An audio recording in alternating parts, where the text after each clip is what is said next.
Swam ani ata karon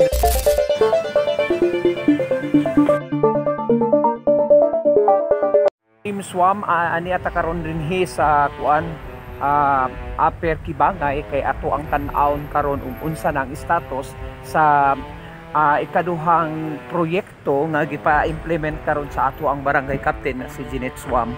So tan-aw na to unsa na status niini ug kumusta na ang kining iyahang ilahang pagbuldos dinhi gamit ang personal nga backhoe ni engineer o sa ihang bana karon.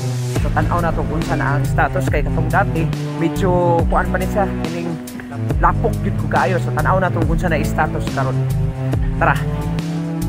Team Swam ang status niya karon atong gibalikan sa ikatulo ka adlaw, ikaupat ka adlaw kay sobrahan gyud ay ni siya ka kuan kining kalawom ug ang katong lapok niya gikut-kut gyud siya gikan dito sa dili basa nga kining ayuta. So karon nakita nato nga medyo lawom-lawom siya and then naghan ng witness karon kining mga nalulumulupyo dinhi nga nitan-aw pud sila sa katikaran o unsa na katikaran or status ni ining pagbuldos tungod kay medyo lawom na gyud kaayo siya. Tanawa na lawom na siya sa tong permiro nga inyong nakita mabaw pa to na lapok kaayo. So karon dako kaayo ang iyahang na kuan, dako kaayo ang nakuha sa kining maong yuta tungod kay lapok na gid ka ito siya nga na katong sa permiro dinhi katong akong gipakita sa inyo ha. So karon naa sila dinhi gihakot ning ang kining yuta nga gikan sa kining nga gibuldos. Kung nakita niyo before nga paskang lapuka gyud ni siya mo to nga gibuldos gyud ang katong pinakailalom nga yuta para makita ang tong uga nga naa sa ilalom ug maunay basihan sa pag himo diri sa kalsada. So naara nyang gihakot na lang nila ang kining kuan tungod sa kalawom di ay sa dako kayo ang nakuha. And then karon gihakot karon kini iabuno ni asa ni iabuno ni adi rasdol. Oh. So karon nagsugod na sila dinhi so medyo dako gyud ang kuan. Nagsugod na sila dinhi ang ilahang kuan, ang ilahang pagbuldos karon. Oh. Nagsugod na dinhi kay nahuman naman dinhing dapita.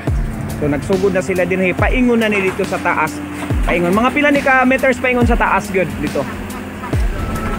Ha? 2 ka meters.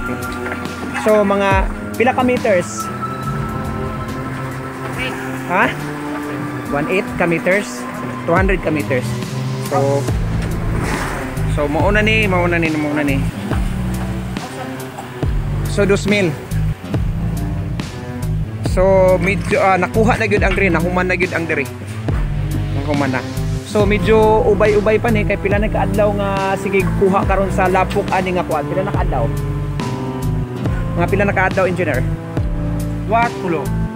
3 days na tungod aning lapok gyud kay gikuha gyud tong lapok gyud sa itaas anya human gi kuan gi buldos tong pinakailalom kay para hapsay o maayo ang pag graba ni ining dapita.